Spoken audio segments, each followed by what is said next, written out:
ಈ ಕುಳ್ಳನ್ ಮಗ ನನ್ನ ಹತ್ರ 100 ರೂಪಾಯಿ ಇಸ್ಕೊಂಡು ಎಷ್ಟು ದಿನ ಆಯ್ತು, ಇವತ್ತು ಬಿಡದ್ದೇ ಇಲ್ಲ ಅವನ ಹತ್ರ. ಕುಳ್ಳ, ಮಿಸ್ಟರ್ ಅಂಡ್ ಮಿಸ್ಸಸ್ ರಾಮಾಚಾರಿ 100 ದಿನ ತಾನೇ ಓಡಿದ್ದು? ಹೌದು. ಇವಾಗೆಲ್ಲ ಎಲ್ಲಿ ಓಡುತ್ತೆ 100 ದಿನ, ಅದು ಓಡ್ತಂದ್ರೆ. ಹೌದಾ? ಕುಳ್ಳ, ಇವತ್ತು ನಮ್ಮ ತೋಟದಲ್ಲಿ 100 ಕಾಯಿ ಇಳಿಸಿದೀವಿ ಕಣ. ಹೌದಾ? ನನ್ನ ಕರಿಬೇಕು ತಾನೆ ಕಾಯಿ ಇರ್ಕಕ್ಕೆ. ಹೌದಾ? ನೆಕ್ಸ್ಟ್ ಟೈಮ್ ಕರಿತೀನಿ ತಗೋ ನಾನು. ಹೌದಾ? ಆಯ್ತು ಬಿಡ. ಮಗ 100 ದಿನ ಆಯ್ತು ಕಣ ಫಿಲ್ಮ್ಗೆ ಹೋಗಿ. ನಾವು ನಾಳೆ ಫಿಲ್ಮ್ಗೆ ಹೋಗೋಣ.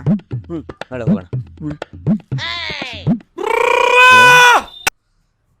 ಈ ನನ್ನ ಮಗ ಪದೇ ಪದೇ 100 100 100 ಅಂತ ಏನ ಕೇಳ್ತಾನೆ. ಓ, ನಾನೇನು 100 ರೂಪಾಯಿ ತಗೊಂಡಿದ್ದು ಇಸ್ಕೊಂಡಿಲ್ಲ. ಈ ನನ್ನ ಮಗ ಅದಕ್ಕೆ ಸುತ್ತಿ ಬೆಳೆಸಿ 100 100 ಅಂತಾನೆ. ಮಾಡ್ತೀನಿ ನಿನಗೆ. ಕುಳ, 100 ವರ್ಷದಿಂದ ನಮ್ಮ ವಂಶಸ್ಥರು